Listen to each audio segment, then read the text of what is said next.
ಮುಂಚೆ ಇದ್ದಂತ KSRTC ಚಾಲಕ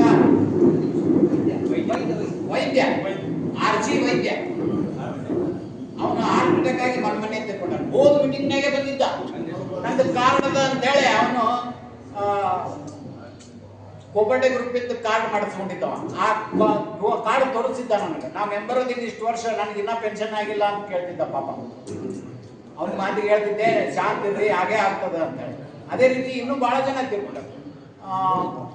ಪಿರ್ಜಾದೆ ಅಂತ ಹೇಳಿ ತಿಳ್ಕೊಂಡಾರ KSRTC ಅವರು, ಟೈಪಿಸ್ಟ್ ಇದ್ರು. ನನಗೆ ಹೆಸರು ನೆನಪು ಬರಲ್ಲ, ಒಮ್ಮೆಲೆ ಹೇಳಿಕ ದಯಮಾಡಿ. ಯಾರ್ಯಾರು ತಿಳ್ಕೊಂಡಿದ್ದಾರೋ ಎಲ್ರಿಗೂ ಒಂದು ನಿಮಿಷ ಮೌನ ಆಚಾರ.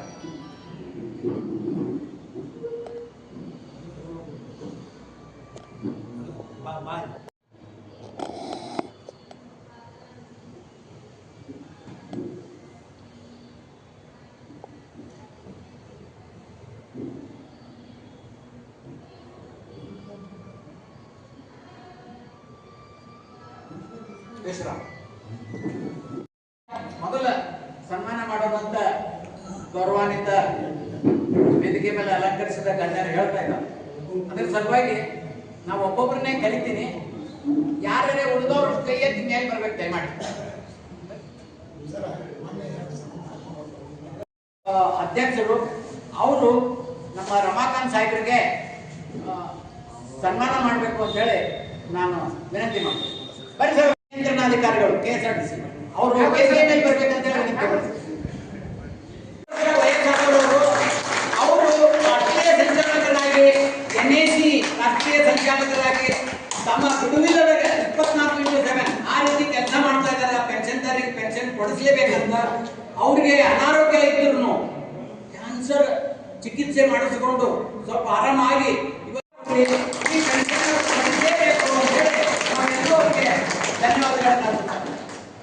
ಮಾಡ್ತಕ್ಕಂಥ ಮಾಡಿ ನಾವು ಮಾಡಿ ನೀವು ಮಾಡಿಸ್ಬೋದು.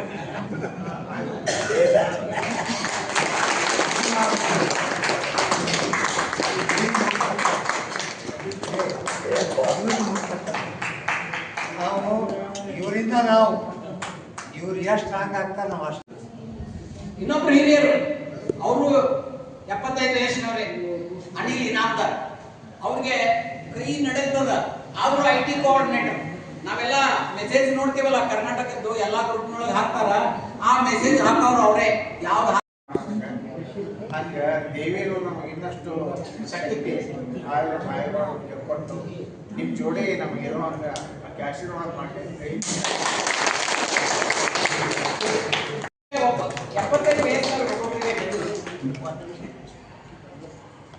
ಮೆಸೇಜ್ ಹಾಕೋದಂತೆ.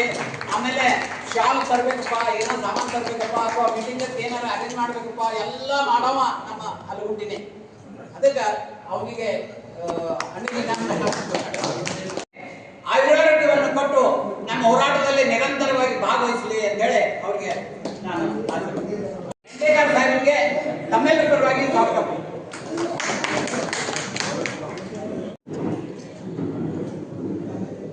ಇವರು ದೊಡ್ಡ ಹೋರಾಟಗಾರರು.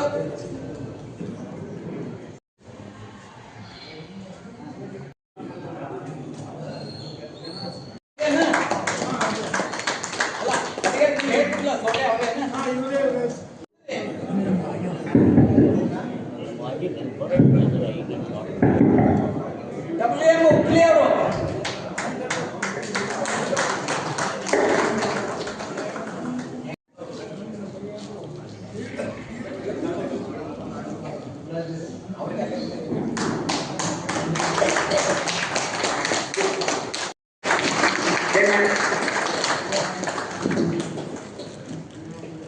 ಹೇಳ್ರಿ. ಮುಂದಿನ ಮೀಟಿಂಗ್ ಮಾಡಿರ್ತೇವಲ್ಲ ಮಾಸಿಕ ಸಭೆ, ಅವಾಗ ಮತ್ತೆ ಅವ್ರಿಗೆ ಮಾಡಿ. ಓಕೆ, ನಮ್ಮ ಹಿರಿಯರೇ. ಆಮೇಲೆ ನಮ್ಮ ವಿಡಿಯೋ ಎಲ್ಲ ಪ್ರತಿ ಸಲ ನಾನು ಮೀಟಿಂಗ್ ಮಾಡಿದಾಗ ಮನವಿ ಕೊಡಕ್ಕೆ ಹೋದಾಗ ಚೆನ್ನಾಗಿ ವಿಡಿಯೋ ಮಾಡಿ ಹಾಕ್ತಾರಲ್ಲ.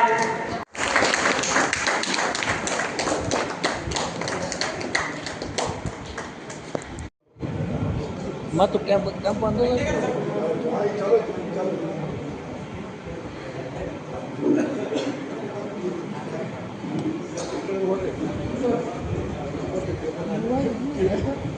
ಇಲ್ಲಿರ್ತಕ್ಕಂಥ ಗಣ್ಯರೇ, ಅನಿಲ್ ಇನಾಮ್ದಾರ್ ಅವರೇ, ಶಾಂತಿನಾಥ್ ಪಾಟೀಲ್ ಅವರೇ, ಗಡಾದ್ ಅವರೇ, ನಮ್ಮ ಸುಲ್ಲಾ ಸಾಹೇಬ್ರೆ, ಹಾಗೂ ನಾನು ಯಾವಾಗಲೂ ಹೇಳ್ತಿರ್ತೀನಿ, ನಾನೇನು ಬೇರೆ ಕಡೆ ಅವಲ್ಲ, ನಾನು ಇಲ್ಲೇ ಕುಷ್ಟಗಿ ಅವನೇ. ನಾನು ಬಿಜಾಪುರ ಬಗ್ಗೆ ನನಗೆ ಭಾಳ ದೊಡ್ಡ ಹೆಮ್ಮೆ ಅದ.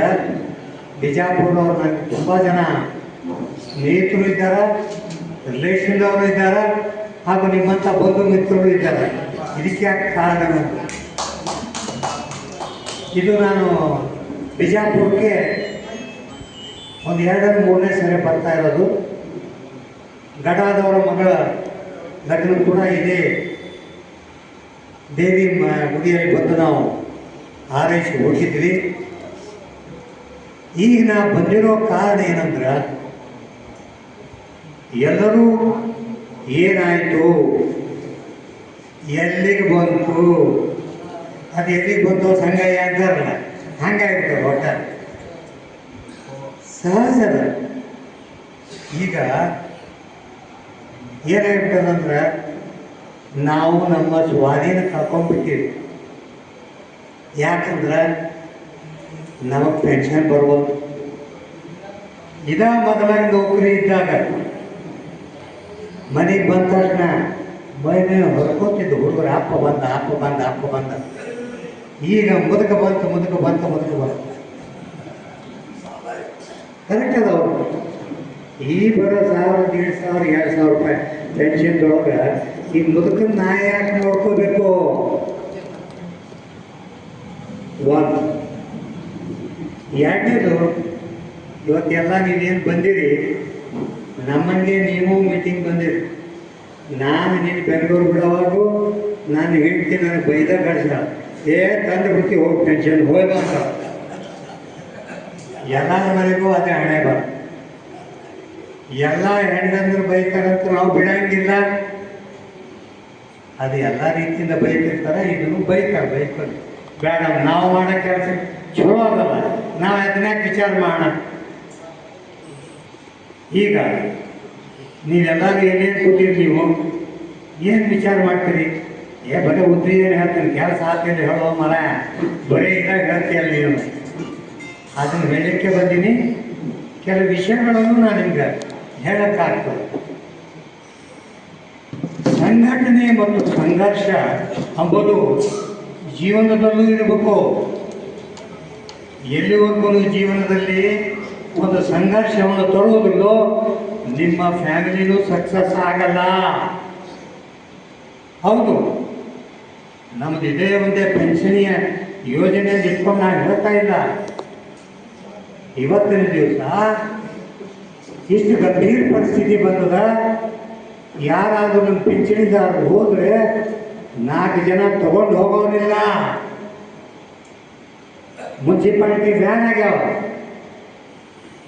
ಕಾರಣ ನಮ್ಮ ಬಾಂಧವ್ಯ, ನಮ್ಮ ಮಿತ್ರತನ, ನಮ್ಮ ರಿಲೇಷನ್ನು ಎಲ್ಲ ಕಳ್ಕೊಂಡ್ಬಿಟ್ಟಿವಿ ನಾವು. ನಾನು ಎಲ್ಲಿ ಹೋಗ್ತೀರಪ್ಪ ಜೀವನ? ಬರೀ ನಾನೇ ನಾನು. ಜೀವನದೊಳಗ ನೀವೊಬ್ಬರೇ ಕಠಿಣ ಪರಿಸ್ಥಿತಿ ಇದೆಯಾ ತಿಳ್ಕೊಬೇಡ್ರಿ. ನಿಮ್ಮಿಂದ ಚಲೋ ಇದ್ದವ್ರು ನೋಡ್ಬೇಡ್ರಿ, ನಿಮ್ಮಿಂದ ಕಠಿಣ ಹೋಗಿದ್ದವ್ರು ನೋಡಿ. ಆವಾಗ ನಿಮ್ಮ ತಲೆಗೆ ವಿಚಾರ ಬರ್ತದ, ಇಲ್ಲಪ್ಪ ಅವ್ರ ಬಗ್ಗೆನೂ ನಾವೇನು ವಿಚಾರ ಮಾಡ್ಬೋದು. ಈಗ ನಾನು ಈ ಪೆನ್ಷನ್ ಸಲುವಾಗಿ ಹೋರಾಟದ ನೆಸರಿಲ್ಲ. ನನಗೂ ಸಾಕಷ್ಟು ಸಂಸ್ಥೆಗಳವ, ನನ್ನ ಮಕ್ಕಳು ಸಾಕಷ್ಟು ಸೆಟ್ಲ್ ಆಗ್ಯಾರ.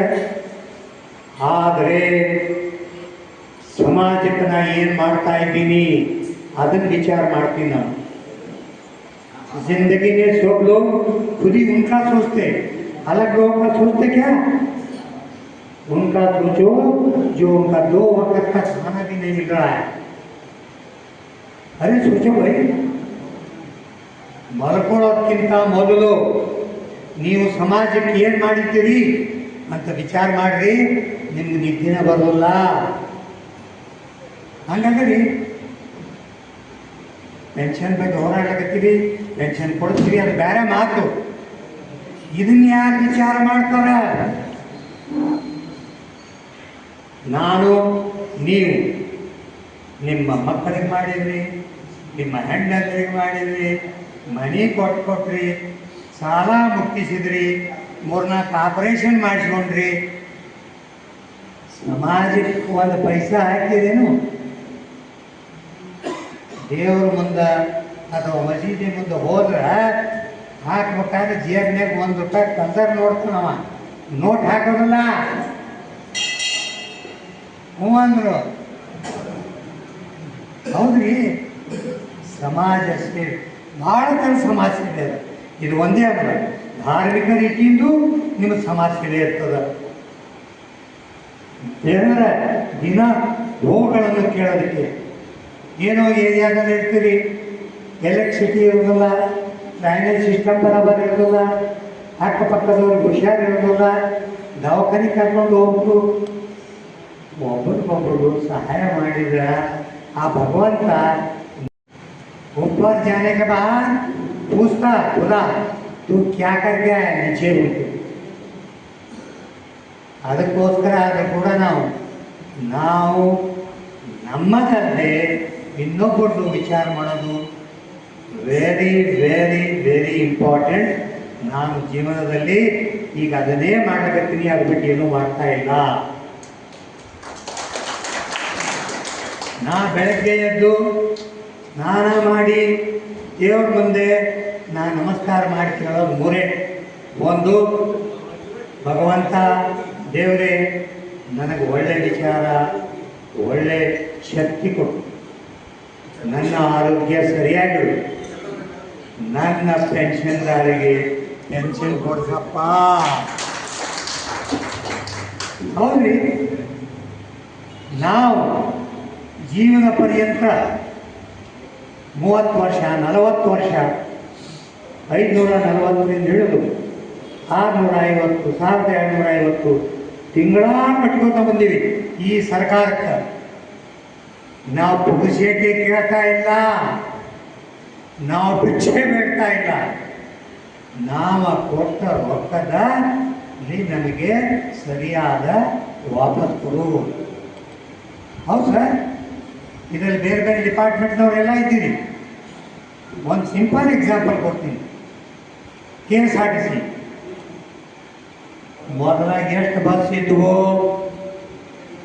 ಮೊದಲಾಗಿ ಎಷ್ಟು ಡಿಪೋ ಇದ್ವು, ಮೊದಲಾಗಿ ಎಷ್ಟು ಕಂಡಕ್ಟರ್ ಇದ್ರು, ಎಷ್ಟು ಡ್ರೈವರ್ ಇದ್ರು, ಎಷ್ಟು ಮೆಕ್ಯಾನಿಕ್ ಇದ್ರು. ಯಾಕೆ ಜಾಸ್ತಿ ಆದರು? ನೀವು ಹಗಲು ರಾತ್ರಿ ಕಷ್ಟಪಟ್ಟು. ಅವಾಗೇನು 8 ತಾಸು ನೌಕರಿ ಇದ್ದಿಲ್ಲ. ಆ ಡ್ರೈವರ್ ಕೂತ್ನಂದ್ರೆ ಬೆಳತನ ಗಾಡಿ ಹೊಡೆಯೋದ ಹಗಲು ರಾತ್ರಿ ಮಾಡಿ ಇವತ್ತಿನ ದಿವಸ KSRTCಗೂ ಕರ್ನಾಟಕಾದ್ಯಂತ ಎಷ್ಟೋ ಡಿವಿಷನ್ಗಳು, ಎಷ್ಟೋ ಝೋನ್ಗಳು, ಎಷ್ಟೋ ಡಿಪೋಗಳನ್ನು ಮಾಡಿ ನಮ್ಮ ಸರ್ಕಾರದ ಏಳಿಗೆಯನ್ನು ಮಾಡಿದೆ. ಏನು ಮಾಡಿಲ್ಲ ಅಂತಿಲ್ಲ. ಸಿಮೆಂಟ್ ಇಂಡಸ್ಟ್ರಿ ಇರ್ಬೋದು, ಶುಗರ್ ಇಂಡಸ್ಟ್ರಿ ಇರ್ಬೋದು, ಖಾದಿ ಗ್ರಾಮೋದ್ಯೋಗ ಇರ್ಬೋದು, ನಮ್ಮ BLD ಇರ್ಬೋದು, ಕೋಆಪರೇಟಿವ್ ಸೊಸೈಟಿ ಇರ್ಬೋದು, ಅನ್ಎಡೆಡ್ ಸ್ಕೂಲ್ ಇರ್ಬೋದು, ಸಾಕಷ್ಟು ಸಂಘಟನೆಗಳು ನಮ್ಮ ಭಾರತ ಅಭಿವೃದ್ಧಿಗೆ ಬೆಳವಣಿಗೆ ಆಗಲಿಕ್ಕೆ ಕಾರಣ ಎದೆ ತಟ್ಟಿ ಹೇಳ್ಬೋದು, ನಾವೇ ನಾವೇ ನಾವೇ. ಇವತ್ತಿನ ದಿವಸ ನಾವು ಹಗಲು ರಾತ್ರಿ ಇಷ್ಟು ನೌಕರಿ ಮಾಡಿ ನಾವು ಮಾಡಿದ್ದಿಲ್ಲ ಅಂದ್ರೆ ಭಾರತ ಎಲ್ಲಿತ್ತೋ ಅಲ್ಲೇ ಇರ್ತಿತ್ತು, ಮುಂದೆ ಬರ್ತಿದ್ದಿಲ್ಲ. ಹೌದು, ಇವತ್ತಿನ ದಿವಸ ಜನರು ಮಾತಾಡ್ತಾರೆ, ನಾವು ಮಾಡಿದೆ ಹೋದ್ರೆ ಯಾವುದೂ ಬರ್ತಿದ್ದಿಲ್ಲ ಸರ್. ಜನರಿಗೆ, ನಮ್ಮ ಮಕ್ಕಳಿಗೆ ಆ ವಿದ್ಯಾಭ್ಯಾಸ ಕೊಡಿಸಿ ಇವತ್ತಿನ ದಿವಸ ಎಷ್ಟೋ ಜನರ ಮಕ್ಕಳು IT ಅವರಾಗ್ಯಾರ. ನೀವು ಓದಿಸಿದ್ರೆ IT ಪ್ರೋತ್ಸಾಹ ಮಾಡಿ ನೋಡಿ. ಈಗ 3ನೇ ಕಾರ್ಯಕ್ರಮವನ್ನು ನಾವು 5ನೇ ತಾರೀಕು ಜಂತರ್ ಮಂತರಲ್ಲಿ ಒಂದು ಫೋಟೋ ಅಧಿವೇಶನ ಮಾಡಿ ಸರ್ಕಾರಕ್ಕೆ ನಮ್ಮ ಒಂದು ಧೋರಣೆ ಕೊನೆಗಾಗಿ ತಿಳಿಸ್ಕೊ ಇದ್ದ ಹೋದರೆ ಮುಂದೆ ಕಠಿಣ ಕ್ರಮಗಳನ್ನು ನಾವು ತೆಗೆದುಕೊಳ್ತಾ ಇದ್ದೀವಿ ಅಂತ ಹೇಳಕ್ಕೆ ಅವ್ರಿಗೊಂದು ಸೂಚನೆ ಕೊಡ್ತಾ ಇದ್ದೀವಿ. ನಾವು ಓವರ್ನೈಟ್ ಮಾಡ್ತಾ ಇಲ್ಲ, ಇದನ್ನ ಫೇಸ್ ವೈಸ್ ಹೋಗತ್ತೀವಿ. ಅದೇ ನಾವು ಜಂತರ್ ಮಂತರಲ್ಲಿ 2 ಕಠಿಣ ನಿರ್ಣಯಗಳನ್ನು ತೋರ್ತೀವಿ. ಕಠಿಣ निर्णय अरे भगवान भी नहीं पूछ रहा हमको, सरकार भी नहीं पूछ रहा जिंदा रहने के फायदा क्या है अल्वा देव क्या बोला सरकार क्या हो पेंशन ಕೊಡೋದು ಅದಕ್ಕೆ ಕಠಿಣ ನಿರ್ಣಯ 2 ನಿರ್ಣಯ.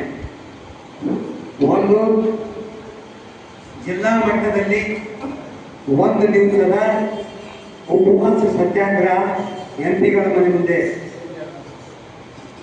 ಎಲ್ಲ ಡಿಸ್ಟಿಕ್ಟಲ್ಲಿ. ಅದಾದ ಮೇಲೆ ರಾಜ್ಯದ ಹೆಡ್ ಕ್ವಾರ್ಟರ್ ಬೆಂಗಳೂರು ಅಲ್ಲಿ 1 ದಿವಸ ಉಪವಾಸ ಸತ್ಯಾಗ್ರಹ ಬೆಂಗಳೂರಲ್ಲಿ. ನಾನು ನಮ್ಮ ರಾಜ್ಯದ ಹೇಳ್ತೀನಿ, ಎಂಟೈರ್ ಭಾರತದಲ್ಲಿ ಅಲ್ಲೂ ಆಗಲಿಲ್ಲ ಅಂದ್ರೆ ಜಂತರ್ ಮಂತರಲ್ಲಿ ಅಮರಣ ಉಪವಾಸ ಸತ್ಯಾಗ್ರಹ.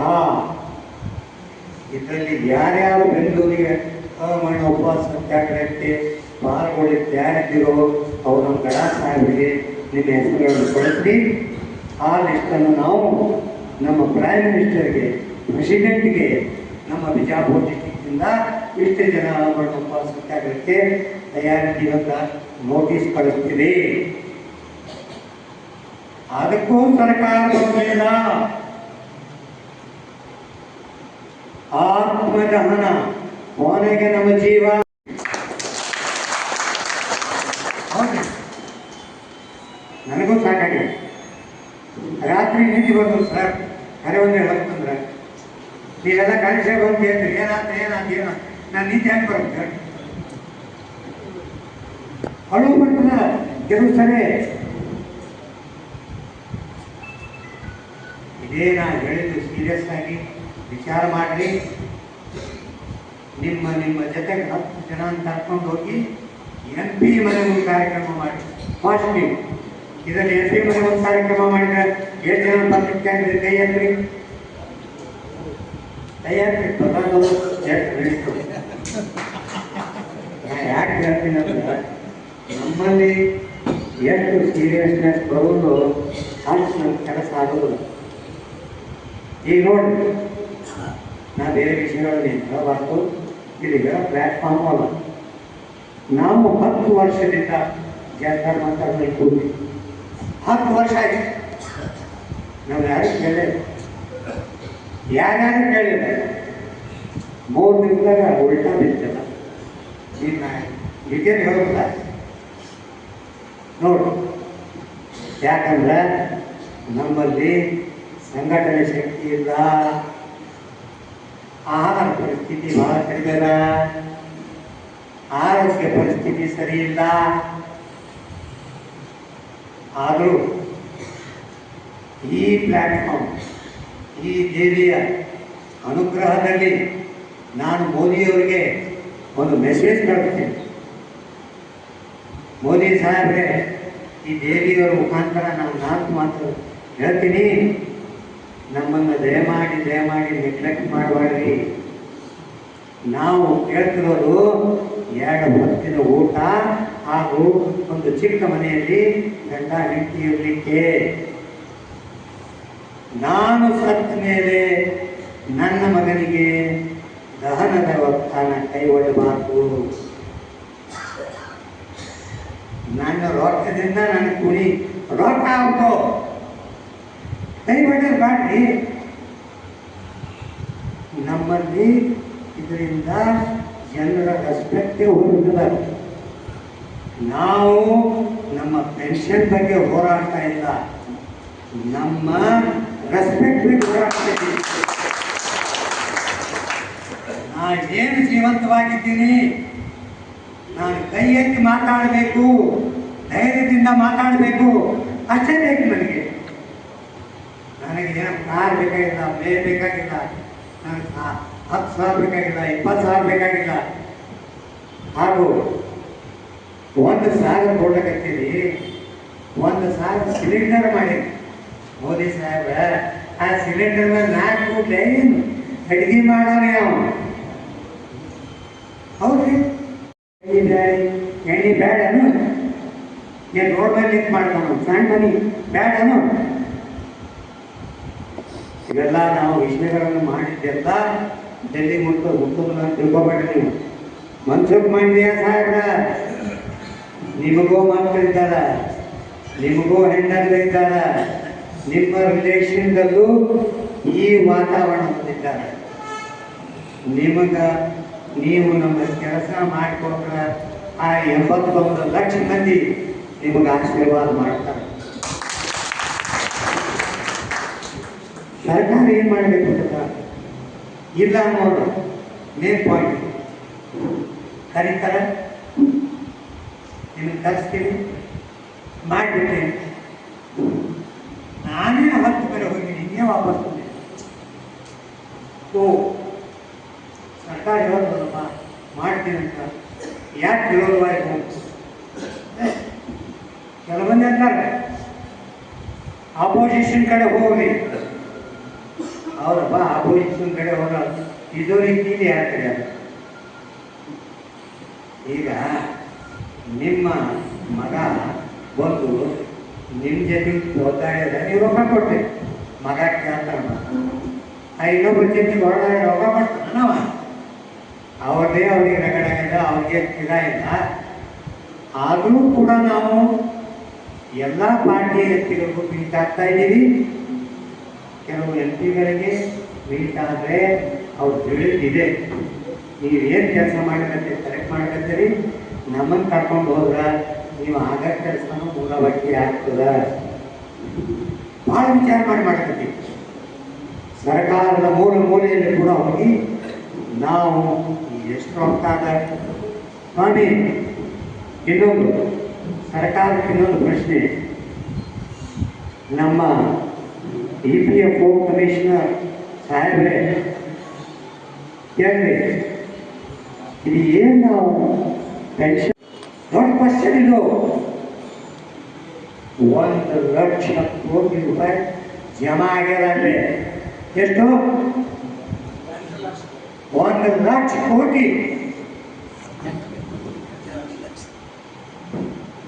ರೋಜಿ ಹಾಕಿರ್ಬೋದು, ಬಡ್ಡಿ ಮಾಡ್ತೀರ ಎಷ್ಟು? 60,000 ಕೋಟಿ ಬಡ್ಡಿ ಮಾಡ್ತೀವಿ.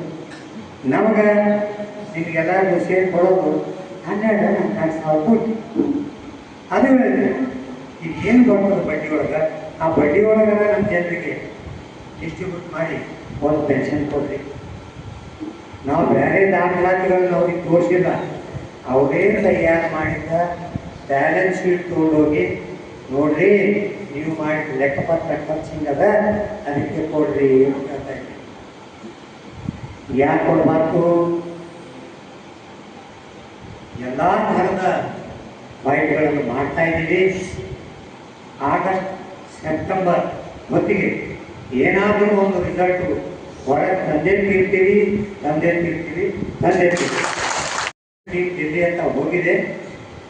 ನಾನು ಹೋಗೋದಿದ್ದೆ, ಗಡಾ ಸಾಹೇಬ್ ಬರ್ಬೇಕು ಬಿಜಾಪುರ ತಂದರು. ಬಿಜಾಪುರ ನಾವು ಮೊದಲ ತಯಾರಾಗ್ತದೆ, ಅದಕ್ಕೆ ಅಡ್ಗೆ ಹೋಗಿದ್ದೆ ಸರ್. ಬಿಜಾಪುರ ಮೀಟಿಂಗ್ ಉಳಿಸ್ಕೊಂಡು ನಾನು ಕೂಡ ದಿಲ್ಲಿ ಕಡೆ ಹೋಗ್ತಾ ಇದ್ದೀನಿ. ನಿಮ್ಮೆಲ್ಲರ ಪರವಾಗಿ ಫೈಟ್ ಮಾಡ್ತೀನಿ. ನಾವು ಹೇಳಿದ ಕೆಲಸ ಮಾತ್ರ ನೀವು ಮಾಡಬೇಕು. ಈ ಭರವಸೆ ಇಟ್ಕೊಂಡು ಆ ದೇವಿ ನಮಗೊಂದೇ ಬುದ್ಧಿ ಅಲ್ಲ, ಬಿಜಾಪುರದ ಎಲ್ಲ ನನ್ನ ಪೆನ್ಷನ್ದಾರರಿಗೆ ಆ ಹೋರಾಟದ ಶಕ್ತಿ ಕೊಡಲಿ, ಒಗ್ಗಟ್ಟನ್ನು ತೋರಿಸಿ, ಹಾಗೂ ಪೆನ್ಷನ್ ತಗೊಂಡು ಬಿಜಾಪುರಕ್ಕೆ ಬಂದು ಗಡಾನ ಹಿಡ್ಕೊಂಡು ಹೋಳಿಗೆ ಊಟ ಮಾಡಿ ಹೋಗ್ಯವು. बोलो भारत माता की, बोलो भारत माता की. ಧನ್ಯವಾದ. ಬಂದಾಗೋದಿಲ್ಲ, ಎಲ್ಲಿ ತನಕ ಪಿಂಚಣಿ ಸಿಗೋ ತನಕ ಬಂದಾಗೋದಿಲ್ಲ ಅಂತ ಹೇಳೇ ಹೊರಡ್ತೀನಿ. ಅದಕ್ಕೆ ಈ ಪ್ರಾಬ್ಲಮ್ಮು ನಿಮ್ಮ ಮನೆಯೊಳಗೂ ಅಲ್ಲ. ಇರ್ಲಿಕ್ಕೆ ಬೇಕು. ಯಾಕಂದ್ರೆ ಇಷ್ಟು ವಯಸ್ಸಾದ್ಮೇಲೆ ಹೊರಗೆ ಬಂದು ಮನ್ಯಾಗ ಬಿಡ್ತಾರ ಅನ್ನೋದು ಸಾಮಾನ್ಯ ಕೆಲಸ ಅಲ್ಲ. ಆದರೂ ನೀವೆಲ್ಲ ಬರ್ತೀರಿ. ನಿಮ್ಮ ಸಹಕಾರದಿಂದ ನಾವು ಇಷ್ಟು ಗಟ್ಟಿದ್ದೀವಿ. ನಾವು ಇಷ್ಟು ಬಂದು ಇಲ್ಲಿ ಮಾತಾಡ್ತೀವಿ ಅಂದ್ರೆ ನಿಮ್ಮ ಸಹಕಾರನ ಕಾರಣ, ಬೇರೆ ಏನಿಲ್ಲ. ಈಗ ನಾವು ಕಾಳಿಕಾದೇವಿಗೆ ಹೇಳ್ಕೊಳ್ಳೋದೇನಂತಂದ್ರೆ ನಮಗೆ ಇನ್ನಷ್ಟು ಈ ಮೇಲೆ ಪಿಂಚಣಿ ಲಘು ಸಿಗೋ ಮಾಡೋ ಅನ್ನೋದಂತ ಈ ಹೊಡೆದಾಟಕ್ಕೆ ಶಕ್ತಿ ಕೊಡೋದು ಬೇಕಾಗಿಲ್ಲ. ನಮ್ಗೆ ಲಘು ಪಿಂಚಣಿ ಕೊಡಿಸೋದು ಕೇಳ್ಬೇಕಾಗಿದೆ. ಅದಕ್ಕೆ ಈ ವಿಷಯ ಇನ್ನೊಂದು ಹೇಳ್ಬೇಕಂದ್ರೆ ಇಲ್ಲೇ ಈ ಹೋರಾಟದೊಳಗೆ ಕೆಲವೊಂದು ಮಂದಿನ ನಾವು ನೆನೆಸ್ಕೊಳ್ಕೆ ಬೇಕು. ಮೊದಲನೇ ವ್ಯಕ್ತಿ ನಾವು ನೆನೆಸ್ಕೊಳ್ಳೋದು ಅಂದ್ರೆ ಮಥುರಾ MP ಹೇಮಾ ಮಾಲಿನಿ, ಎರಡನೇದು ಸುಪ್ರಿಯಾ ಸುಳೆ ಬಾರಾಮತಿ MP ಶರದ್ ಪವಾರ್ ಅವ್ರ ಮಗಳು, ಮೂರನೇದು NK ಪ್ರೇಮಚಂದ್ರ ಕೇರಳ MP. ಹೀಗೆ ಕೆಲವೊಂದು ಇನ್ನೂ ಕೆಲವೊಂದು ಮಂದಿ ಇದ್ದಾರೆ. ಇಂಥವ್ರು ನೆನೆಸ್ಕೊಂಡು ನಾವು ಮುಂದೆ ಹೋಗು. ಯಾಕಂದ್ರೆ ಹೇಮಾ ಮಾಲಿನಿ ಅವರು ನಮಗೆ 2 ಸಲ ಪ್ರಧಾನಮಂತ್ರಿ ಭೇಟಿ ಮಾಡಿಸಿದ್ರು. ಆಮೇಲೆ ಒಂದು 3 ಸಲ ಭೂಪೇಂದ್ರ ಯಾದವ್ ಅವರು ಭೇಟಿ ಮಾಡಿಸಿದ್ರು. ಮನ್ಸುಖ್ ಮಂಡವಿ ಅವರ ಕಡೆ ಹೋದಾಗ ಹೇಮಾ ಮಾಲಿನಿ ಅವರು ಬಂದರು. ಸುಪ್ರಿಯಾ ಸುಳೆ ಅವರು ನಮ್ಮ ವಿಷಯನ ಅತಿ ಗಟ್ಟಿಯಾಗಿ ಪಾರ್ಲಿಮೆಂಟ್ನಾಗ ನಮ್ಮ ವಿಷಯ ಎತ್ತಿದ್ರು. ಅದು ದೊಡ್ಡ ಕೆಲಸನ.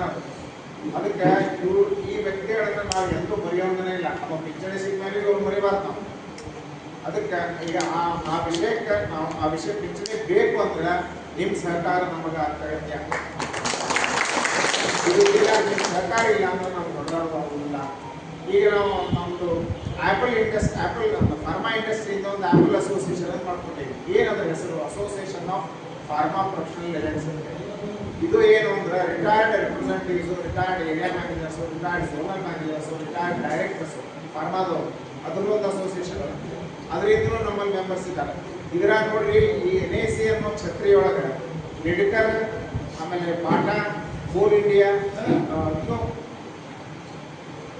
ಇನ್ನೂ ಸಾಕಷ್ಟು ಕಂಪನಿಗಳು ಹಿಂಗೆ ನಮ್ಮಲ್ಲಿ ಎಸ್ಪಾಟ್ಸ್ ಅವರು ನೀವು ಸಾಕಷ್ಟು ಮಂದಿ ಇದೆ. ಮೈಸೂರು ಕಿರ್ಲೋಸ್ಕರ್, ಭದ್ರಾವತಿ ಪೇಪರ್ ಮಿಲ್ನವರು, ಇಂಥವು ಸಾಕಷ್ಟು ಹಿಂದೂಸ್ತಾನ್ ತುಂಬ ಏನೇನವ ಇವು ಅವನ್ನ ಎಲ್ಲ ಕಂಪನಿಗಳು ತೊಗೊಂಡ್ಬಂದು ಅದನ್ನು ಮಾಡಲಿಕ್ಕೆ ನಮಗೆ ಸುಮಾರು 4 ವರ್ಷ ಅದನ್ನು ಸಕ್ಸಸ್ಫುಲ್ಲಾಗಿ ಮಾಡೀವಿ. ಇದರಿಂದನೂ ನಮಗೆ ಸಕ್ಸಸ್ ಸಿಗ್ತದೆ ಅನ್ನೋದಕ್ಕೆ ಇದು ಭರವಸೆ ನಮಗದ. ಅದರಂಗೆ ನಿಮಗೂ ನೀವು ಇಟ್ಕೊಳ್ರಿ, ಸಿಗ್ತದೆ ಗ್ಯಾರಂಟಿ. ಅದರಂಗೆ ನೀವು ನಮ್ಮ ಸರ್ಕಾರ ನಿರ್ಣಯ ಮಾಡಿದೆ ಅಂತ ಹೇಳಿ ಗ್ಯಾರಂಟಿ ಇರುತ್ತೆ.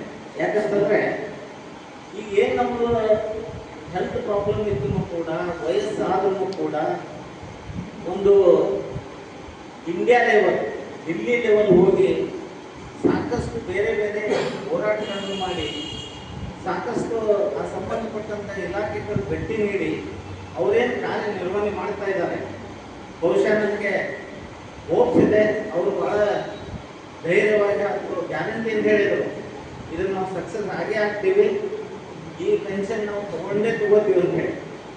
ಈ ಬೇರೆ ಡಿಪಾರ್ಟ್ಮೆಂಟ್ನಲ್ಲಿ ಇರುವಂಥ ಈ ಕಾರ್ಪೊರೇಷನ್ ಕೆಲಸ ಮಾಡಿದವರು ನನಗೆ ಭಾಳ ಜನ ಹೇಳ್ತಿರ್ತಾರೆ, ಏನು ಸರ್ ನೀವು DC ಆಗಿದ್ರಿ, ನಿಮಗೆ ಸಿಗುತ್ತೆ ಪೆನ್ಷನು ಅಂತೇಳಿ.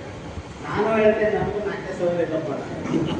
ಯಾಕಂತಂದರೆ ಸರ್ವಿಸ್ ಇದ್ದಾಗ 4,000 ಲಕ್ಷ ರೂಪಾಯಿ ಪಗಾರ ಇರ್ಬೋದು. ರಿಟೈರ್ಮೆಂಟ್ ಆದ ಬಳಿಕ ನೀವು ನಾವು ಎಲ್ಲ ಒಂದೇ. ನಾವು ಅವಾಗ ಅಧಿಕಾರ ಇದ್ದಾಗ, ನೌಕರಿ ಇದ್ದಾಗ ನಾವು DC ಇರ್ಬೋದು, ನೀವು ಡ್ರೈವರು, ಕಂಡಕ್ಟರು, ಮೆಕ್ಯಾನಿಕ್ ನಾವು ಪೋಸ್ಟ್ನಲ್ಲಿ ಇರ್ಬೋದು. ಬಟ್ ಯಾವಾಗ ರಿಟೈರ್ಮೆಂಟ್ ಆಗತ್ತಲ್ಲ, ನಾವು ನಿಮ್ಮವರೇ, ನಿಮ್ಮ ಬಳಗದಲ್ಲಿ ಬಂದುಬಿಡ್ತೀವಿ. ನಿಮ್ದೇನು ಒಂದು ಹೋಪ್ಸ್ ಇದೆ, ದಯಮಾಡಿ ಅದನ್ನು ಕಳ್ಕೊಬಿಡಿ. ಮನುಷ್ಯ ಯಾವಾಗಲೂ ನಿರಾಶೆಗೆ ಆಗ್ಬಾರ್ದು. ಭಾಳ ಜನ ಈ ಹಳೆ ಪಿಂಚಣಿ ತಗೊಳ್ಳೋ ಹಳೆ ಜನ ಇದ್ದಾರೆ, ಇನ್ನು 75-80 ವರ್ಷ. ಅವ್ರು ಮಾತಾಡಿದಾಗ ಹೇಳ್ತಾರೆ, ಸರ್ ನಮ್ಗೆ 800 ಬರುತ್ತೆ, 900 ಬರುತ್ತೆ, 700 ಸಿಕ್ಕಿದ್ರು ನನಗೆ. ಅವ್ರ ಪರಿಸ್ಥಿತಿ ಏನು ಮನೆ. ನಮ್ಮದೊಂದು ಹ್ಯಾಬಿಟ್ ಏನಂತಂದ್ರೆ ಇವತ್ತೆಲ್ಲ ನಿಮ್ಮ ಮಕ್ಕ ನೋಡ್ತಾ ಇದ್ದೀನಿ ನಾನು, ಭಾಳ ಸಂತೋಷ ಆಗ್ತಾ ಇದೆ. ಯಾಕಂತಂದರೆ ಇನ್ನೂ ನಮ್ಮ ರಿಟೈರ್ಡ್ ಆದಂಥ 75-80 ವರ್ಷ ಆದವರು, 70 ವರ್ಷ ಆದವರು, 65 ವರ್ಷ ಆದವರು ಎಲ್ಲ ಒಳ್ಳೆ ಎತ್ತಿದೆ. ಅವರು ಇಲ್ಲಿವರೆಗೆ ಬಂದಿದ್ದಾರೆ. ನಾವು ಎಲ್ಲರೂ ಏನು ಹನುಮಂತ ಸಾಹೇಬ್ ಹೇಳಿದ್ರು, ಏನು ಹೋರಾಟದ ರೂಪರೇಷೆ ಇದೆ, ಆ ಪ್ರಕಾರ ನಾವು ಕೆಲಸ ಮಾಡ್ತೀವಿ ಅಂತೇಳಿ ಈ ಬಿಜಾಪುರ ವತಿಯಿಂದ ನಾನು ಸಾಹೇಬರಿಗೆ ಒಂದು ಆಶ್ವಾಸನೆ ನೀಡಿ ಮುಂದಿನ ಹೋರಾಟ ಆಗಲಿಕ್ಕೆ ನಮ್ಮ ಬೆಂಬಲ ಸದಾ ಕಾಲ ನಿಮ್ಮ ಜೊತೆ ಇರುತ್ತೆ ಅಂತ ಹೇಳಿದ ಇವತ್ತಿನ ದಿವಸ ನಿಮಗೆ ಮಾತಾಡಲಿಕ್ಕೆ ಅವಕಾಶ ಕೊಟ್ಟಿದ್ದಕ್ಕಾಗಿ ಆ ಆಪಲ್ ಗ್ರೂಪ್ನ ಗಿಟಾಂಬಳಿ ಅವರಿಗೆ ನಾನು ಒಂದೆರಡು ಮಾತು ಮಾತಾಡ್ಬೇಕು ಅಂತ ಕೇಳ್ತೀನಿ.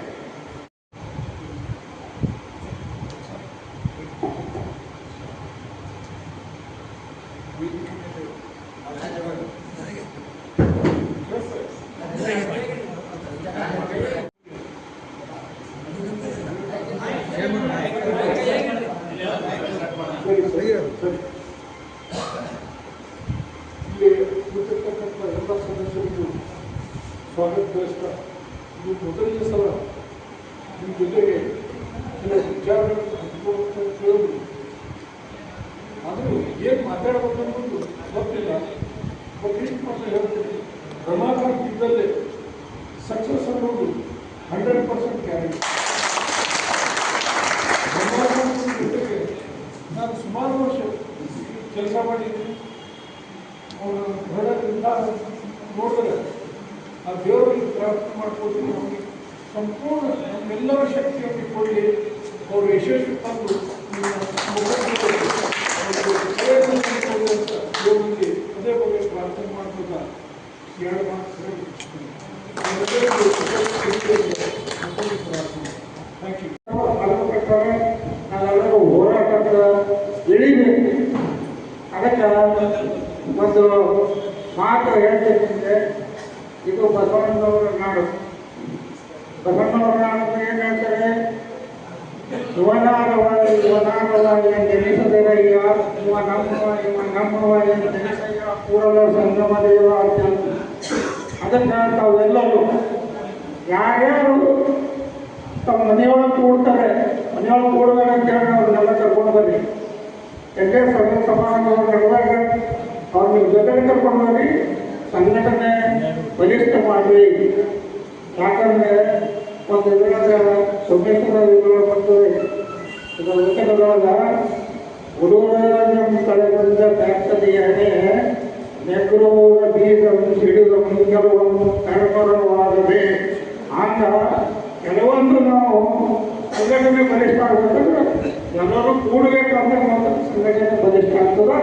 ದಯವಿಟ್ಟು ಎಲ್ಲರೂ ಈ ಸಂಘಟನೆಯಿಂದ ಮಾತ್ರ ಕಾರ್ಯ ಸಾಧನೆ ಆಗ್ತದೆ ಅಂತ ಮನವರಿಕೆ ಮಾಡಿಕೊಡ್ರಿ. ವಿಳಂಬ ಆಗದಂಥ ಕೆಲಸ ಆಗ್ತದೆ. ಅದಕ್ಕೆ ನಾವೊಂದೇನು ರಾಷ್ಟ್ರೀಯ ನಾಯಕರನ್ನು ಕೇಳ್ಕೊತೀವಿ, ಆದಷ್ಟು ನಮ್ಮ ಕಾರ್ಯನ ತ್ವರಿತ ರೀತಿಯಲ್ಲಿ ಏನು ನಾವು ಮಾರ್ಗದರ್ಶನ ತಾವು ನೀಡ್ತೀವಿ ಆ ಪ್ರಕಾರ ನಾವು ಕೆಲಸ ಮಾಡ್ತೀವಿ. MP ಅವರಿಗೆ ಎರವು ಮಾಡೋಕ್ಕೆ ಹೇಳಿದ್ದೀವಿ. ಮುಂಬರುವ ದಿನದಾಗ ನಾವು MP ಅವರಿಗೆ ಎರವು ಮಾಡ್ತೀವಿ. ಅವ್ರಿಗೆ ಸಾಕಷ್ಟು ಸಲ ಮನವಿ ಕೊಟ್ಟಿದ್ದೀವಿ. ಅವ್ರು ಯಾರೂ ಸಕಾರವಾಗಿ ಮಾತಾಡಿಲ್ಲ. ಲೋಕಸಭೆಗಳಿಗೆ ಯಾರೂ ಮಾತಾಡೋಂಗಿಲ್ಲ. ಯಾಕಂದ್ರೆ ಹಾಲಿ MP ಗಳು ಯಾರೂ ಮಾತಾಡೋಂಗಿಲ್ಲ. ಇದನ್ನು ತಿಳ್ಕೊಳ್ಳಿ. ಕೆಲವರು ಮಾತ್ರ ಬಿಟ್ಟು ಯಾರೂ ಮಾತಾಡಿಲ್ಲ. ಅದಕ್ಕೆ ಎಲ್ಲ MP ಗಳಿಗೆ ನಾವು ಎರವು ಮಾಡಿ ನಾವು ಮನವಿ ಕೊಟ್ಟು ನಾವು ಗೆಲುವು ಮಾಡ್ತೀವಿ. ಇದ್ರ ಮುಂದೆ ಆಫೀಸ್ ಮುಂದೆ ಅಥವಾ ಮನೆ ಮುಂದೆ ನಾವು ಧರಣಿ ಕೊಡ್ತೀವಿ ಅಂತ ನಿಮ್ಗೆ ಆಲೋಚನೆ ಕೊಡ್ತೀವಿ. ಕೊಟ್ಟು ನಮ್ಮ ಸಂಘಟನೆ ನೀವು ಬರೋಬ್ಬರ ಪಡಿಸ್ತೀವಿ ಅಂತ ನಿಮಗೆ ಆಲೋಚನೆ ಪಡಿಸ್ತಾ ಅಲ್ಲಿ MP ಆಫೀಸ್ನಲ್ಲಿ ಅವ್ರು MP ಅವ್ರು ಇರಂಗಿಲ್ಲ, ಅವ್ರು ಜಿಲ್ಲೆಯಾಗಿರ್ತಾರೆ. ನಮ್ಮ ಮನವಿ ಕೊಟ್ಟು ಅವ್ರಿಗೆ ಫ್ಯಾಕ್ಸ್ ಮುಖಾಂತರ ಕಳಿಸ್ರಿ, ಅವ್ರಿಗೆ ಹೇಳ್ರಿ ಅಂತೇಳಿ ನಾವೆಲ್ಲ ಮನವಿ ಕೊಡೋಣ. ಅದಕ್ಕೆ ದಯಮಾಡಿ 30ನೇ ತಾರೀಕಿನ ದಿವಸ 10:00ವರೆಗೆ ಈ ಅಂಬೇಡ್ಕರ್ ಸರ್ಕಲ್ ಹತ್ತಿರ ಅವ್ರ ಕಚೇರಿ ಇದಲ್ಲ ID ಒಳಗೆ, ಆ ಕಚೇರಿ ಮುಂದೆ ಇರಬೇಕು ಅಂತೇಳಿ ನಾವೆಲ್ಲರಿಗೂ ವಿನಂತಿ ಮಾಡ್ತೀವಿ.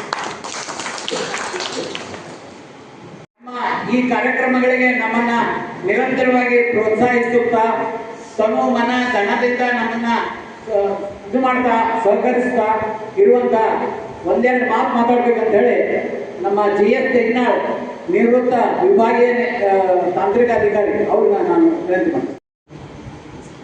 ಆದರೂ ಈ ವಯಸ್ಸಾದ್ರೂ ಈ ಅಭಿವೃದ್ಧಿಯಿಂದ ಬಂದು ಈ ಏನು ಕಾರ್ಯಕ್ರಮಕ್ಕೆ ನಾವೆಲ್ಲ ಪ್ರೋತ್ಸಾಹ ನೀಡ್ತಾ ಇದ್ದೀರಲ್ಲ, ಅದಕ್ಕೆ ಇನ್ನೊಂದ್ಸತಿ ಇವರೆಲ್ಲ ನಾವೇನು ಹೋರಾಟ ಮಾಡ್ತಿದ್ವಲ್ಲ, ಟೆನ್ಷನ್ ಇದ್ದರೆ ಸಕ್ಸಸ್ ಆಗಲಿ ಅಂತೇಳಿ ನಮ್ಮೆಲ್ಲ ತೋರಾಗಿ ನಾನು ಕೇಳ್ಕೊತೀನಿ.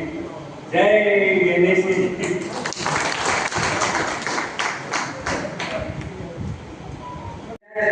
ಕರ್ಕೊಂಡು ಸಂಘಟನೆ ಮಾಡಿಕೊಂಡು ನಿರಂತರವಾಗಿ ಹೋರಾಟ ಮಾಡ್ತಾ ನಮ್ಮ ಜೊತೆ ವಿಲೀನ ಆದರು. ಆ ಸಂಘದ ಗೌರವ ಅಧ್ಯಕ್ಷರಾಗಿದ್ದರು. ಅವರು ನಮ್ಮ ನಿಮ್ಮೆಲ್ಲರ ಪ್ರೀತಿಯ ಎಸ್ ಕೆ ಜಾಗೀರ್ದಾರ್ ಅವರು ಒಂದೆರಡು ಮಾತು ಮಾತಾಡಬೇಕಂತ ಕೇಳಿ. ನಮಸ್ಕಾರ. ಈ ನಾವು ಸತತ ಎಲ್ಲ ವರ್ಕರ್ಸ್ ಸುಮಾರು 12 ವರ್ಷದಿಂದ ಈ ಹೋರಾಟ ಇಟ್ಟಿದ್ದೇವೆ, ಮುಂದಾದರೂ ಇರ್ತೀವಿ. ಆದರೆ ಏನಾಗಿದೆ ಅಂತಂದ್ರೆ ಈ ನಮ್ಮ ಕರ್ಗೂರ್ ಸಾಹೇಬರಾಗಲಿ, ಗದಗ ಸಾಹೇಬರಾಗಲಿ ಕೆಲವೊಬ್ಬರು ಬಹಳಷ್ಟು ಇದರಿಂದ ಕೆಲಸ ಮಾಡ್ತಾ ಇದ್ದಾರೆ. ಅವ್ರಿಗೆ ನಾವು ಬಂದೇ ನಮ್ಮ ಥ್ಯಾಂಕ್ಸ್ ಹೇಳ್ತಾರೆ. ಏನಂತಂದ್ರೆ ಎಲ್ಲರೂ ಒಂದೇ ಮಾತು ಹೇಳೋದು ಆಗ್ತಿಲ್ಲ. ಈಗ ಏನಾಗಿದೆ, ಮಗು ಅಳದಲ್ಲೇ ತಾಯಿ ಹಾಲು ಕುಡಿಸ್ತಾರೆ ಅಂತಾರ. ನಮ್ಮೆಲ್ಲ ಅಳತು ಈಗ ಅಳಲಿಕ್ಕೆ ನಮ್ಮ ಮೇಲೆ ಶಕ್ತಿನೂ ಉಳಿದಿಲ್ಲ, ಧೈರ್ಯವೂ ಉಳಿದಿಲ್ಲ. ಅದಕ್ಕೆ ನಮ್ಮ ಜೊತೆಗಿದ್ದವರು ಎಷ್ಟೋ ವರ್ಕರ್ಸ್ ಇವತ್ತು ನಮ್ಮ ಜೊತೆಗೆ ಇಲ್ಲ. ಈಗ ನಾವು ಬರೀ ಇವರು ಗೌರ್ಮೆಂಟಿಗೆ ಅವ್ರು ಹೇಳ್ದಂಗೆ ಕೇಳ್ಕೊತ ಹೋದ್ರೆ ಈಗ ಎಲ್ಲ ಕೇಳ್ಕೊತ ಹೋಗುದು ಒಂದು ಪ್ರಶ್ನೆ ಬಂದ. ಇದು ಯಾರೂ ಅನ್ನೋದಿಲ್ಲ, ನಾವು ಧೈರ್ಯ ಮಾಡಿ ಹೇಳ್ತಾ ಇದ್ದೀವಿ. ಯಾಕೆಂದರೆ ಲಾಸ್ಟ್ ಮೀಟಿಂಗ್ನಲ್ಲಿ ನಾವು ಹೇಳ್ತೀವಿ, ನಮ್ಮ ಗದಗ ಸಾಹೇಬರು ಹೇಳಿದ್ದಾರೆ. ಈಗ ನಾವು ಭಾಳ ದಿವಸದಿಂದ ಈ ಗೌರ್ಮೆಂಟ್ಗೆ ಕೇಳ್ತಾ ಇದ್ದೀವಿ, ಜುಲೈದಿಂದ ಕೇಳ್ತಾ ಇದ್ದೀವಿ. ಈ ಗೌರ್ಮೆಂಟ್ ಏನೂ ಮಾಡಲ್ಲ. ಇನ್ನು ಮುಂದಿನ ಮೀಟಿಂಗ್ದಾಗ ನಾವು ಏನು ಆಕ್ಷನ್ ತಗೋಬೇಕು ಅಂತ ಯಾವುದು ಆಗಲೇಬೇಕು ಅಂತೇಳಿ ಉಗ್ರವಾದ ಹೋರಾಟವನ್ನೇ ಹಮ್ಮಿಕೊಂಡಿದ್ದಾರೆ. ಅಂತಿಮ ಹೋರಾಟ ಅಂತ ಹೇಳಿದ್ದಾರೆ. ಅದನ್ನ ಇಲ್ಲಿ ಏನೇನು ಕಾರ್ಯಕ್ರಮ ಅಂತ ನಿಮಗೆ ಹೇಳ್ತೀನಿ.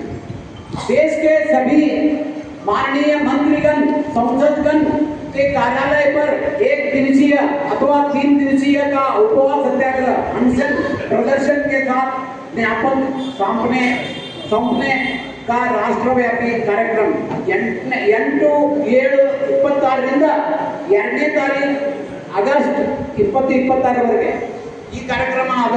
ಈಗಾಗಲೇ ದೇಶಾದ್ಯಂತ ಸಾಕಷ್ಟು ಎಂಪಿಗಳಿಗೆ ಕೊಟ್ಟಿದ್ದಾರೆ. ನಾವು ಬಿಜಾಪುರದಲ್ಲಿ ಎಂಪಿಗಳಿಗೆ ಕೊಡ್ಲಿಕ್ಕೆ 17ನೇ ತಾರೀಕು ನಾನು ಡೇಟ್ ತಗೊಂಡಿದ್ದೆ. ಅವತ್ತಿನ ದಿವಸ ಮುಂಜಾನೆ ಎಂಪಿಗಳು ದಿಲ್ಲಿಗೆ ಹೋಗ್ಬಿಟ್ರು. ಹಾಗಾಗಿ ಅವತ್ತು ಕ್ಯಾನ್ಸಲ್ ಮಾಡಿದೆವು ನಾವು. ಈಗ ನಾವು 30ನೇ ತಾರೀಕು ಇಟ್ಕೊಳ್ಳೋಣ ಅಂತೇಳಿ ನಾನು ಈಗಾಗಲೇ ಹೇಳ್ತೀನಿ. ಆದ್ರೆ MP ಅವರು ಸ್ಯಾಟರ್ಡೆ ಸಂಡೇ ಬರ್ತಾರ ಅಂತ ಮಾಹಿತಿ ತಿಳ್ಕೊಂಡು ನಾನು ಮತ್ತೆ ಅದನ್ನ ಮೆಸೇಜ್ ಹಾಕ್ತೀನಿ. ದಯಮಾಡಿ ಅವತ್ತಿನ ದಿವಸ ಹೆಚ್ಚಿನ ಜನ ಭಾಗವಹಿಸಬೇಕಂತೇಳಿ ವಿನಂತಿ ಮಾಡ್ತೀನಿ. ಆಮೇಲೆ 2ನೇ ಕಾರ್ಯಕ್ರಮ ಜಂತರ್ ಮಂತರ್ನಲ್ಲಿ ದಿಲ್ಲಿನಲ್ಲಿ ಮಾನ್ಸೂನ್ ಸತ್ರಕ್ಕೆ ಚಲತೆ 1 ದಿವसीय ಜೋರ್ದಾರ್ ವಿರೋಧ ಪ್ರದರ್ಶನ ಮಾಡೋದು 5, 8, 20, 26 ದಿವಸ. ಅದಕ್ಕೆ ನಮ್ಮ ರಮಾಕಾಂತ್ ಅವರು ನಾಳೆ ಬೆಂಗಳೂರಿಗೆ ಹೋದ ತಕ್ಷಣ ದಿಲ್ಲಿ ಪ್ರಯಾಣ ಬೆಳೆಸ್ತಾ ಇದ್ದಾರೆ.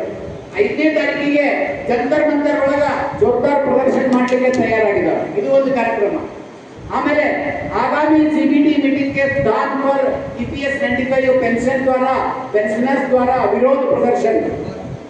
ಆ ಮೀಟಿಂಗ್ ತಾರೀಕು 25 ಇವತ್ತೇ ಇರ್ತದು.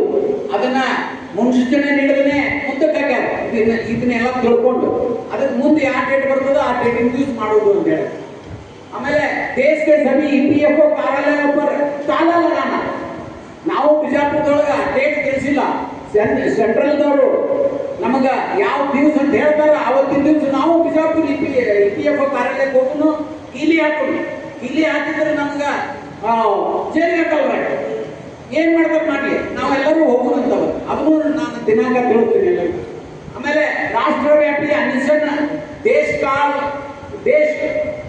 काल और परिस्थितियों को ध्यान में रखते हुए विभिन्न स्तरों पर महत्वपूर्ण तहसील, जिला, प्रांत मुख्यालयों के साथ ही देश की राजधानी दिल्ली में आमरण अनशन ಕೈಗೊಳ್ಳೋದು.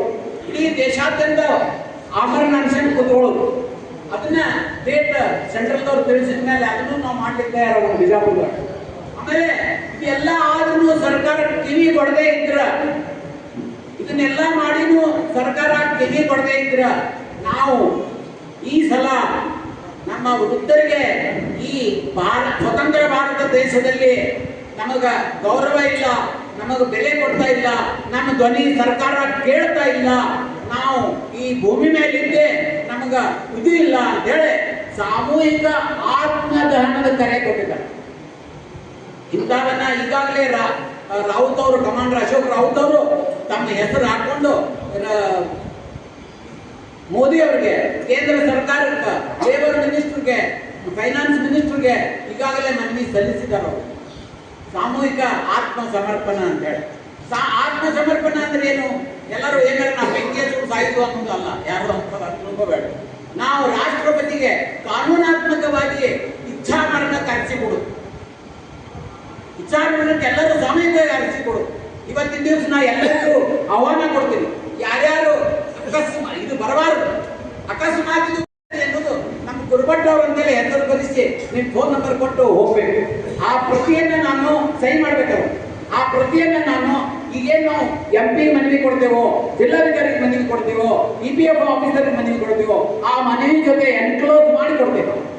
ಅದಕ್ಕೆ ಯಾರು ಇಂಥ ಅಂತಿಮ ಹೋರಾಟಕ್ಕೆ ತಯಾರಿದ್ದೀರಿ ಆ ಹೆಸರನ್ನ ಗುರುಭಟ್ ಅವ್ರ ಅಂತೇಳಿ ಕೊಟ್ಟು ಸಹಿ ಮಾಡ್ರಿ ಅಂತೇಳಿ ಹೇಳ್ತೀನಿ ದಯಮಾಡಿ. ಅದಕ್ಕೆ SK ಜಾಗೀರ್ದಾರ್ ಹೇಳಿದ್ರು, ಇದು ಬರೇ ನಾವು ಶಾಂತ ರೀತಿಯಿಂದ ಧರಣಿ ಮಾಡಿದ್ರೆ ಆಗಲ್ಲ, ನಾವು ಉಗ್ರವಾಗಿ ಹೋರಾಟ ಮಾಡಬೇಕು ಅಂತೇಳಿ ವಿರೋಧವಾಗಿ, ಸರ್ಕಾರದ ವಿರೋಧವಾಗಿ ಮಾತಾಡಬೇಕು ಅಂತ ಹೇಳಿದ್ರಲ್ಲ, ಅದೇ ಕೆಲಸ ನಮ್ಮ ಕೇಂದ್ರ NAC ಅವರು ಮಾಡ್ತಾ ಇದ್ದಾರೆ ಅಂತೇಳಿ ನಮ್ಗೆಲ್ಲರಿಗೂ ನಾನು ಅವ್ರಿಗೆ ಒಂದೆರಡು ಮಾತು ಮಾತಾಡ್ತೀನಿ.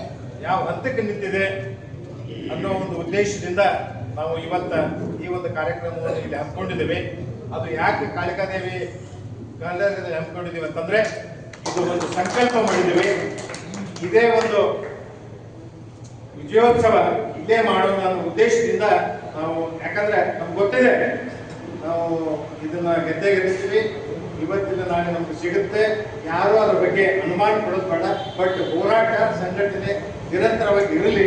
ಆದರೆ ಯಾರೋ ನಮಗೆ ನೀವು ಹೇಳೋದಷ್ಟೇ ಆಯ್ತು, ಯಾವಾಗ ಬರುತ್ತೆ ಅನ್ನೋ ಒಂದು ಉದ್ದೇಶದಿಂದ ನೀವೆಲ್ಲ ಕೂಡಿದ್ರಿ. ಅದನ್ನ ನಾನು ಹೇಳ್ತಾ ಇದ್ದೀನಿ, ನಾವು ಯಾವಾಗ ಫೈನಲ್ ಹಂತಕ್ಕೆ ಹೋಗ್ತೀವೋ ಅವಾಗ ಯಾವ್ದೋ ಒಂದು ದಾಟಿ ಬರುತ್ತೆ. ಹೀಗಾಗಿ ನಮಗೆ 3 ಸಲ ಆಗಿದೆ. ಒಂದು ಕಾಶ್ಮೀರದಲ್ಲಿ ನಮಗೆ ಒಂದು ಇದಾಯಿತು, ಆನಂತರ ಯೂಟರ್ಸ್ ಆಗಬೇಕು. ಈಗ ಈ ಒಂದು ಸಂಸತ್ ಅಧಿವೇಶನ ಇರಿದಾಗ ನೀಟ್ ಬಗ್ಗೆ ಒಂದು ಹೋರಾಟ ಇದೆ. ಹೀಗಾಗಿ ನಮ್ಮದು ಡೈವರ್ಟ್ ಆಗ್ತಾ ಇದೆ ಅಷ್ಟೇ, ಬಟ್ ನಿರಂತರವಾಗಿ ಒಂದು ಫಾಲೋ ಅಪ್ ಆಗಿದೆ, ಅದು ನಡೀತಾ ಇದೆ. ಇನ್ನು 2 ತಿಂಗಳಲ್ಲಿ ನಮಗೆ ಇದು ಒಂದು ಒಳ್ಳೆ ಸುದ್ದಿ ಬರುತ್ತೆ. ನಾವೆಲ್ಲರೂ ಖುಷಿಯಾಗಿರ್ರಿ. ಬರುವ ದಿನಗಳು ನಿಮಗೆ ಸುಖ ಶಾಂತಿ ಸಮೃದ್ಧಿ ನೀಡಿ ಮುಂಬರುವ ಈ ಒಂದು ಶ್ರಾವಣ ಮಾಸದೊಳಗೆ ಒಳ್ಳೆ ಸಿಗಲಿ ಅಂತ ಹೇಳಿ ನಾನು ಸಮ್ಮೇಳನ ವೇದಿಕೆ ಮೇಲೆ ಆಶೀರ್ವಾದಂತ ಗಣ್ಯಮಾನ್ಯರಿಗೆ ಹಾಗೂ ನನ್ನ ನಿವೃತ್ತ ಸಹೋದರರಿಗೆ ಅನಂತ ನಮಸ್ಕಾರ. ಇವತ್ತಿನ ದಿವಸ ಈ ಸಮಾರಂಭವನ್ನು ಕುರಿತು ವಿಷಯ ತಿಳಿದುಕೊಳ್ಳಲಿಕ್ಕೆ ನಮ್ಮ ರಮಾಕಾಂತ್ ನರವಣ್ಣರು ಕರೆಸಿದ್ದಾರೆ. ಅವರು ಸಾಕಷ್ಟು ನಮ್ಮ ಸಲುವಾಗಿ ಬಹಳ ಹೋರಾಟಗಳು ಮಾಡ್ತಾ ಇದ್ದಾರೆ. ಅವ್ರ ಜೊತೆಗೆ ನಾವು ಪ್ರೀತಿಯಿಂದ ಒಂದು ನಿಶ್ಚಯ ಬುದ್ಧಿಯಿಂದ ನಾವು ಅವ್ರ ಜೊತೆಗೆ ಇದೀವಿ. ಇನ್ನೂ ಹೆಚ್ಚಿನ ಮಟ್ಟದೊಳಗೆ ನಾವು ಅವರಿಗೆ ಸರ್ಕಾರ ಕೂಡ ಅವ್ರ ಬೆಂಬಲವಾಗಿ ನಿಂತು ಆ ಕೆಲಸವನ್ನು ಆಗುವವರೆಗೆ ನಾವು ದೂರ ಬೇಡ ಅಂತ ನಮಗೆ ಅನಿಸ್ತದೆ. ಯಾಕಂತಂದ್ರೆ ಈಗ 10 ವರ್ಷದಿಂದ ಹೋರಾಟ ಬಹಳ ನಿರಂತರವಾಗಿ ನಡೆದ ಈ ನಿರಂತರದ ಹೋರಾಟ ನಮ್ಮ ಗೆಲುವಿನ ಒಂದು ಸಂಕೇತ. ನಮ್ಮ ಈ ನಿರಂತರ ಹೋರಾಟ ಏನದ ಗೆಲುವಿನ ಸಂಕೇತ ಆಗಿದೆ. ನಾವು ಇದನ್ನು ಇಷ್ಟಕ್ಕೆ ನಾವು ಬಿಡುವಾಗಿಲ್ಲ. ಇನ್ನೂ ಹೆಚ್ಚಿನ ಮಟ್ಟದಲ್ಲಿ ನಾವು ಡೆಲ್ಲಿ ಹೋಗಿ ಈಗ 2 ತಿಂಗಳಲ್ಲಿ ಹೇಳಿದ್ದಾರೆ. ರಮಾಕಾಂತ್ ನರವಣ್ಣರು ಮಾತು ಹೇಳಿದರು ಏನಂತಂದ್ರೆ, ಈ ಆಗಸ್ಟ್ ಅಥವಾ ಸೆಪ್ಟೆಂಬರ್ ಮುಗಿದೊಳಗೆ ಏನಾದರೂ ಒಂದು ಈ ಪೆನ್ಷನ್ ಸ್ಕೀಮ್ ನಾವು ಆಗ್ತದೆ ಅಂತಂದು. ಯಾಕಂದ್ರೆ ನಿರಂತರ ಇದು ಹೋರಾಟ 10 ವರ್ಷದಿಂದ ಐತಿ. ಇದು ಸಾಮಾನ್ಯ ಕೆಲಸ ಅಲ್ಲ. ಎಲ್ಲರೂ ಜೊತೆಗಾಗಿ ಇದ್ದೀರಿ. ಈಗ ಇದ್ದು ನಾವು ಜಯಗಳಿಸೋದಕ್ಕೆ ನಾವು ಹಿಂದೆ ಇದ್ದೀವಿ. ಇಲ್ಲಿ ಏನು ನಾವು ರಿಟೈರ್ಮೆಂಟ್ ಆದಂಥ ಎಲ್ಲ ಡಿಪಾರ್ಟ್ಮೆಂಟ್ ಬೇರೆ ಬೇರೆ ಇರ್ಬೋದು, DLD, APMC ಎಲ್ಲ ನಾವು ಸೇರಿದ್ದೇವೆ. ಈಗಾಗಲೇ ಸಾಕಷ್ಟು ಎಲ್ಲ ಜನ ಮಾತಾಡಿದ್ದಾರೆ. ನಾನು ಒಂದೇ ಒಂದು ಮಾತನ್ನು ಹೇಳಿ ಇಷ್ಟಪಡ್ತೇನೆ. ಈಗೇನು 2-3 ಕಠಿಣ ನಿರ್ಧಾರಗಳಲ್ಲಿ ಏನು ತೆಗೆದುಕೊಂಡಿದ್ದಾರೆ, ಲಾಸ್ಟ್ ಒಂದು ವರ್ಡ್ ಹೇಳೋದು ಅದಕ್ಕೆ ಆತ್ಮ ಸಮರ್ಪಣೆ ಅನ್ನುವಂಥದ್ದು ಹೋರಾಟದ ಅಂತಿಮ ಕ್ಷಣ. ಅದು ಬರೆಯಂಗಿಲ್ಲ. ಆಗ ನಾವು ಆ ನಿರ್ಧಾರ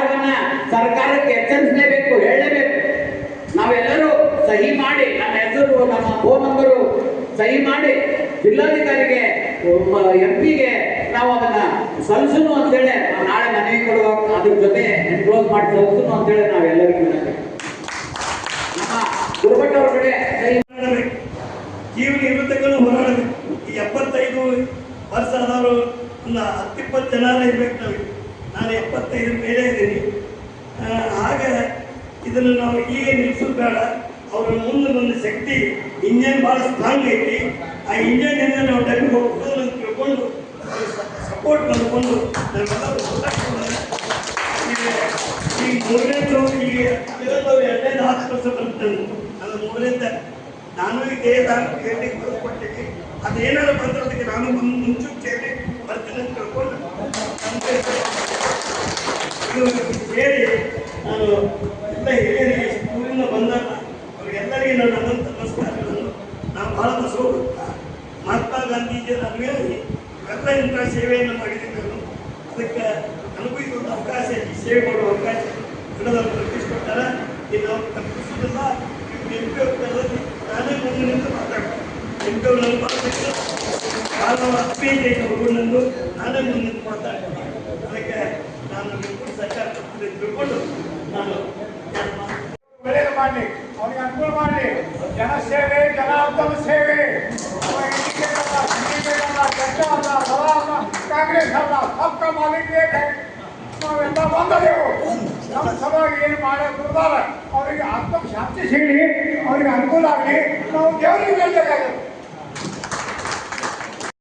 ನಮ್ಮ ಪೆನ್ಷನ್ ಖಂಡಿತ ಸಿಕ್ಕಿಸಿದ್ದರು. ತ್ಯಾಗ ಮೂರ್ತಿಗಳು ಅಂತ ಕರಿತೇವೆ ನಾವು.